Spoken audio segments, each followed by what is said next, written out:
नमः शिवाय।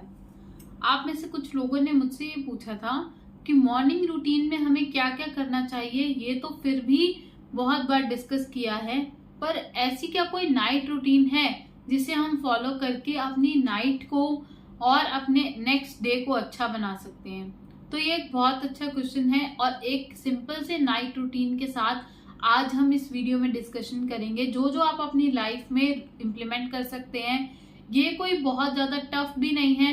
अगर आप चाहें तो आप इसे डेली लाइफ में इंट्रोड्यूस करके अपनी छोटी छोटी आदतों को भी सुधार सकते हैं और अपनी ओवर थिंकिंग तक को कम कर सकते हैं। सबसे पहले आप ये सोचिए कि आपने पूरे दिन में क्या किया था, जिसे हम सेल्फ रिफ्लेक्शन भी कहते हैं। आपने पूरे दिन में सबसे पहले कंपैरिजन बनाना है कि मैंने क्या किया था और मैं क्या करना चाहता था। तो आपको क्लियरली पता चल जाएगा। जैसे कि आपने मान लीजिए सोचा था कि आपको दिन में 8 काम करने हैं, कोई भी इम्पोर्टेंट, और आपने उनमें से सिर्फ 5 ही टास्क कंप्लीट किए। तो इससे आपको पता चल जाएगा कि आपने पूरे दिन में एक तो वो 3 टास्क क्यों कंप्लीट नहीं किए और आप क्या ऐसा बेटर कर सकते थे जिसकी वजह से जो भी आपका डिसाइडेड काम था वो 100% पूरा हो ही जाता। इससे आपको एक मेंटल क्लैरिटी भी मिलेगी और मेंटल क्लैरिटी के साथ साथ में आपकी प्रोडक्टिविटी भी बढ़ेगी, क्योंकि आपने लास्ट नाइट ही नेक्स्ट डे में आप क्या करने वाले हैं उसका पता कर लिया और क्या आप ऐसा बेटर करें जिसकी वजह से नेक्स्ट टाइम आपको कोई प्रॉब्लम ना आए, वो भी आपने फाइंड आउट कर लिया। तो ये आपके लिए बहुत ही बढ़िया रहने वाला है। इसे आप जरूर इम्प्लीमेंट कीजिए और इसे सिर्फ ऑफिस वर्क में या टास्क में ही नहीं, अपने रिलेशनशिप में भी आप इसे इम्प्लीमेंट कर सकते हैं कि क्या आपको अपनी फैमिली वालों के लिए, आपके स्पाउस के लिए क्या क्या चीजें करनी चाहिए थी जो आप कर पाए, और जो आप नहीं कर पाए तो आप ऐसा क्या करें कि आप नेक्स्ट डे से उसे करना शुरू कर दें। तो इससे आपकी पर्सनल और प्रोफेशनल दोनों तरह से ही लाइफ बेटर होगी और आपके मन में भी सुकून रहेगा। जो अननेसेसरी झगड़े हैं उनसे आप बच सकते हैं। Second comes planning. आपको बहुत अच्छे से प्लानिंग करनी है, क्योंकि आपको ऑलरेडी पता चल चुका है कि आपको क्या क्या चीजें जो आप करने वाले थे वो नहीं कर पाए हैं। तो अब आप प्लानिंग कीजिए नेक्स्ट डे आपको क्या करना है। प्लानिंग में बहुत ज्यादा टाइम नहीं लगेगा। आप 5 मिनट अगर निकाल दें, और उसमें से बेटर रहेगा अगर आप उन चीजों को कहीं पर लिख ले कि आपको क्या क्या टास्क कल करने हैं, क्योंकि मोस्टली हमें एक दिन पहले ही पता चल जाता है कि हमें नेक्स्ट डे क्या क्या काम करना है, चाहे वो हमारे ऑफिस वर्क हो, पर्सनल वर्क हो, कैसा भी हो। तो आप वो सब चीजों की अगर लिस्ट बना लेंगे तो भूलने की जो संभावना है वो बहुत ज्यादा कम हो जाएगी, और जब वो पॉसिबिलिटी कम होगी तो वैसे ही आप रिलैक्स रहेंगे। क्योंकि आधे टाइम तो हम इसीलिए ही टेंशन में रहते हैं कि कहीं हम कुछ भूल ना जाएं। तो जब वो चीज लिखी ही होगी तो आपको बहुत ज्यादा इजी रहेगा। मॉर्निंग में आपको बहुत ज्यादा टाइम वेस्ट करने की जरूरत नहीं पड़ेगी कि अब मैं दिन कहाँ से शुरू करूं, क्योंकि कभी कभी आधा घंटा तो आपको ये सोचने में ही लग जाता है कि क्या क्या काम मैं शुरू करूं। और प्लानिंग में भी अगर आप अपने टास्क को एक ऑर्डर में लिख लेंगे तो वो बहुत ज्यादा बेटर रहेगा। जो कल का काम बच गया और अगर वो नेक्स्ट डे के लिए इम्पोर्टेंट है तो उसे नंबर 1 पे लिख लीजिए, और अगर वो उतना इम्पोर्टेंट नहीं है तो टॉप प्रायोरिटी में जो भी इम्पोर्टेंट काम है उसे लिखिए। तो इस ऑर्डर में आपको काम लिखने में बहुत ज्यादा इजी रहेगा, और नेक्स्ट डे भी आप सिर्फ वो अपना प्लानर खोलेंगे और आपको पता चल जाएगा कि आपको क्या क्या टास्क करना है। देन आपको वॉकिंग जरूर करनी चाहिए। मैं यहाँ पर आपको कोई आपके स्टेप्स कंप्लीट करने के लिए एडवाइस नहीं दे रही हूँ। हाँ, अगर वो भी आप करते हैं तो वो बहुत अच्छी बात है, पर आपको कम से कम 5 मिनट तो वॉक करना ही चाहिए।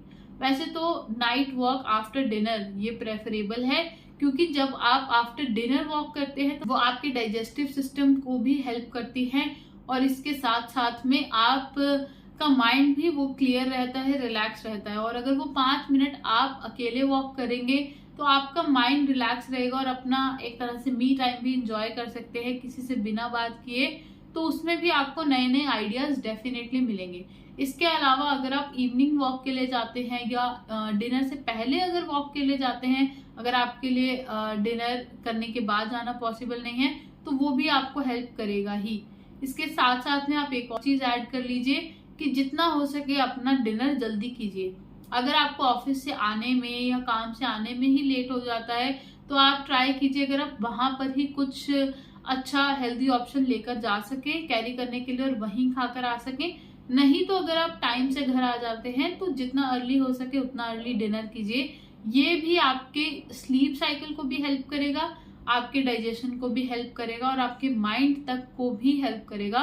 तो ये इतना इम्पोर्टेंट है, आप इसको तो जरूर फॉलो कीजिए ही अपनी लाइफ में। इसके अलावा आप बुक रीडिंग जरूर कीजिए, क्योंकि रीडिंग भी आपके माइंड को क्लैरिटी प्रोवाइड करती है। इससे आपको स्लीपिंग में बहुत ज्यादा हेल्प मिलती है। जब आप टाइम से सो जाते हैं तो आपका नेक्स्ट डे वैसे ही अच्छा रहेगा। बहुत ज्यादा देर अगर आप रीडिंग नहीं कर सकते तो कोई बात नहीं, 5 से 10 मिनट ही आप ट्राई कीजिए रीडिंग करने का। और रीडिंग कोई ऐसी चीज कीजिए जिससे आपको कोई ना कोई नॉलेज मिले, ना कि कोई ऐसा चटपटा आर्टिकल जो आप किसी गॉसिप की तरह से पढ़ रहे हैं, तो उसमें आपको ज्यादा हेल्प नहीं मिलेगी। पर कोई भी नॉलेजेबल चीज जिसे आपको पढ़ने में हेल्प मिले, डेफिनेटली उसे रीड कीजिए, कम से कम 5 मिनट सोने से पहले। उसके बाद आप ग्रैटिट्यूड और जर्नलिंग कीजिए। आपके पूरे दिन में जो जो चीजें अच्छी हुई, जिसने आपके साथ जो जो चीज अच्छी की, उसके लिए उसे थैंक यू बोलिए, अपनी जर्नलिंग कीजिए। और अगर आपको ऐसा लगा कि कोई टास्क आपने बहुत ज्यादा अच्छे से अकम्प्लिश नहीं किया, उसे भी लिख दीजिए, ताकि वो जो रिग्रेट है या वो जो डिससेटिस्फेक्शन है उसके साथ आप ना सोए। आप जब उस चीज को लिख देंगे तो वैसे ही उसका जो भार है आपके दिल से हल्का हो जाएगा। तो ये सब चीजें जरूर प्रैक्टिस कीजिए अपनी लाइफ में और आपको चेंजेस डेफिनेटली दिखने शुरू हो ही जाएंगे। इसके अलावा आप विजुअलाइज कीजिए। जब आपको ये स्टेप सबसे लास्ट में करना है, जब आप एकदम सोने की तैयारी में हैं, लाइट्स ऑफ हो चुकी हैं, आप अपने बेड पर लेट चुके हैं, अब सब डिवाइसेस साइड पर हैं, सब कुछ साइड पर है, अब आप बिल्कुल सोने वाले ही हैं। उस टाइम पर आपका सबकॉन्शियस माइंड सबसे ज्यादा एक्टिव होता है। तो उस टाइम पर आप अपने नेक्स्ट डे के बारे में सोचिए, आप क्या क्या अच्छा करने वाले हैं। और आप ये भी सोच सकते हैं कि कौन कौन आपको प्रेज करने वाला है, क्या क्या अपॉर्चुनिटीज आपकी नेक्स्ट डे के लिए वेट कर रही हैं। इसे आप इमीडिएट नेक्स्ट डे के लिए भी यूज कर सकते हैं और अपने जो भी नेक्स्ट गोल है उससे रिलेटेड भी आप विजुअलाइज कर सकते हैं, और ये आपको दोनों में ही हेल्प करेगा। तो सिर्फ 5 मिनट भी अगर आप विजुअलाइजेशन कर लेते हैं नेक्स्ट डे के बारे में या नेक्स्ट आने वाले गोल के बारे में, तो वो भी आपकी नाइट टाइम रूटीन में आपको बहुत ज्यादा हेल्प करेगा और आप एक पॉजिटिव माइंडसेट के साथ सो पाएंगे, ताकि आप नेक्स्ट डे पॉजिटिव होकर ही उठे। तो ये जो भी मैंने आपको छोटी छोटी चीजें बताई, जो भी हैबिट्स बताई नाइट टाइम रूटीन में ऐड करने के लिए, उसे आप ऐड कीजिए और फिर देखिए आप कैसे अपनी लाइफ को चेंज होता हुआ देखते हैं। और अगर इनमें से कुछ भी चीजें आप फॉलो करते हैं तो डेफिनेटली कमेंट सेक्शन में लिखकर बताइएगा। चैनल को सब्सक्राइब कीजिए, वीडियो को लाइक कीजिए। धन्यवाद। हर हर महादेव। जय हिंद, जय भारत।